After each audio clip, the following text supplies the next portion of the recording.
Assalamualaikum warahmatullahi wabarakatuh.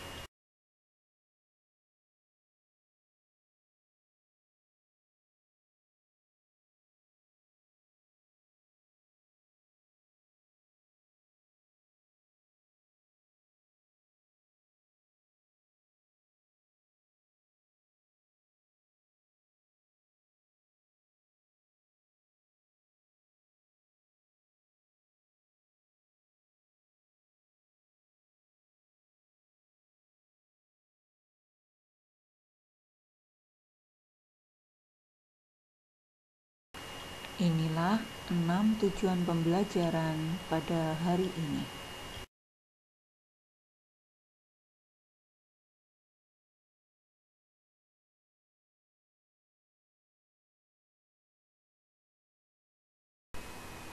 Perubahan ruang dan interaksi antar ruang dapat terjadi dalam berbagai lingkup. Lingkup yang pertama adalah lingkup sempit. Lingkup yang kedua adalah lingkup luas.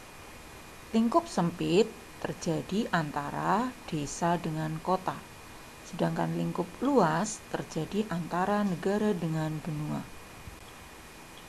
Di Asia dan benua lainnya, perubahan ruang terlihat dari adanya alih fungsi lahan. Misalnya, hutan menjadi pemukiman dan pertanian menjadi pemukiman.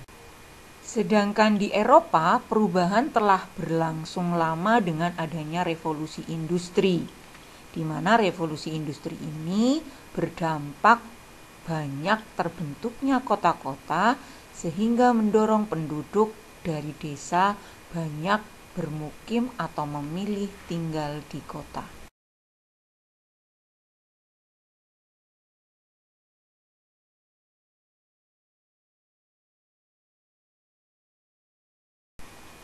Pengaruh perubahan ruang dan interaksi antar ruang di Asia dan benua lainnya ini memicu perkembangan ekonomi yang cepat di daerah perkotaan dan berdampak pada banyaknya peluang kerja dan kesempatan untuk berusaha yang menjadi daya tarik bagi penduduk desa untuk pindah dan menetap di kota. Di kota, terdapat heterogenitas lapangan pekerjaan. Artinya di kota itu banyak sekali menyediakan lapangan pekerjaan. Inilah mengapa penduduk desa tertarik untuk pindah dan menetap di kota.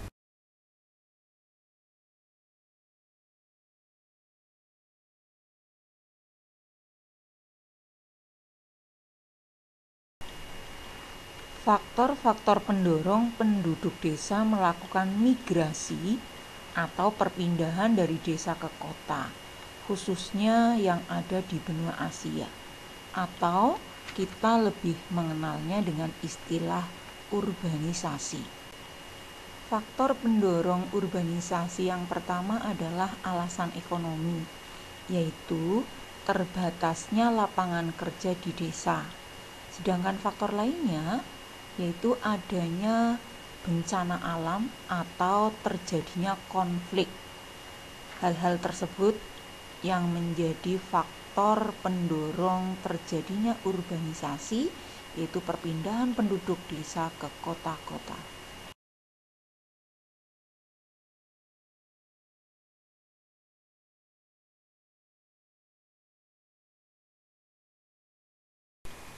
Berikut ini adalah pengaruh perubahan dan interaksi ruang antar negara terhadap kehidupan.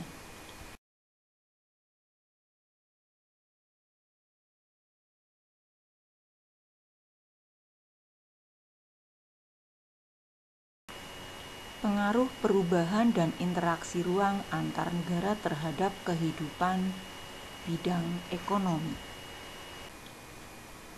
Interaksi antar ruang bidang ekonomi terjadi karena kebutuhan barang dan jasa yang tidak bisa diproduksi atau tidak bisa dipenuhi.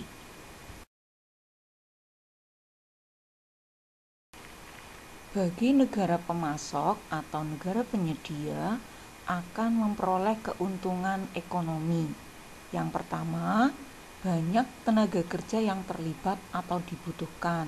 Keuntungan yang kedua, memperoleh devisa atau sumber pendapatan dari hasil produksinya, yaitu pada saat negara penyedia atau negara pemasok melakukan kegiatan ekspor.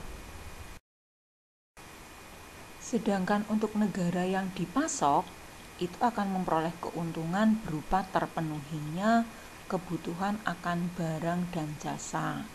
Nah, barang dan jasa tersebut ada yang sifatnya konsumtif, ada juga yang bersifat produktif. Contohnya, mesin-mesin yang digunakan untuk memproduksi barang dan jasa.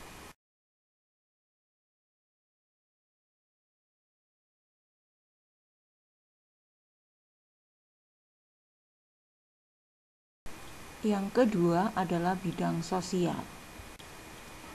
Interaksi sosial yang terjadi antar negara dan benua melibatkan manusia sebagai pelakunya.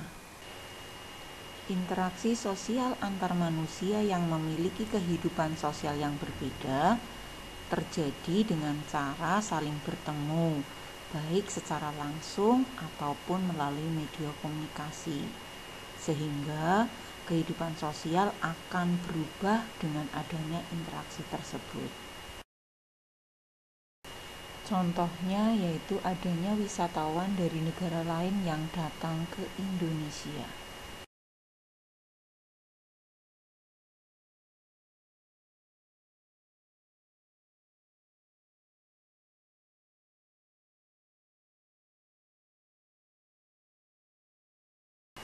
Bidang yang ketiga adalah bidang budaya.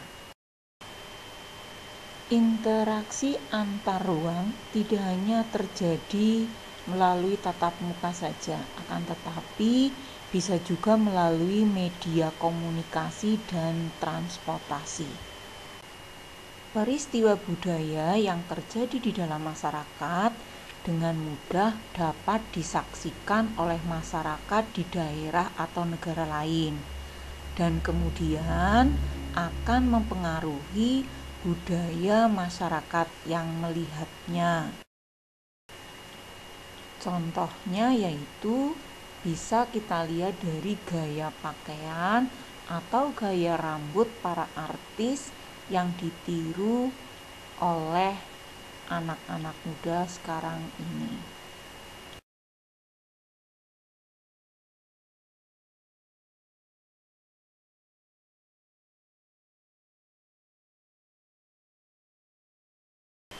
Yang keempat adalah bidang politik. Kehidupan politik suatu negara dipengaruhi oleh negara lain. Peristiwa politik suatu negara dapat mempengaruhi kebijakan politik negara lain. Contohnya, pertikaian yang terjadi antara Israel dan Palestina. Hal ini mempengaruhi kebijakan pemerintah dalam melakukan hubungan dengan Israel dan Palestina.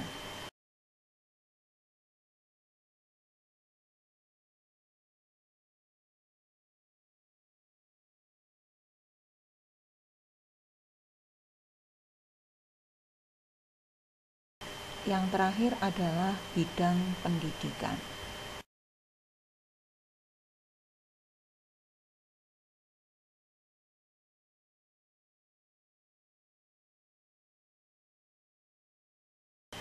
Anak-anakku, selesai sudah materi yang kita pelajari pada pagi hari ini, yaitu tentang pengaruh perubahan ruang dan interaksi antar ruang di Asia dan benua lainnya. Terima kasih, tetap semangat belajar. Wabillahi taufiq wal hidayah. Wassalamualaikum warahmatullahi wabarakatuh.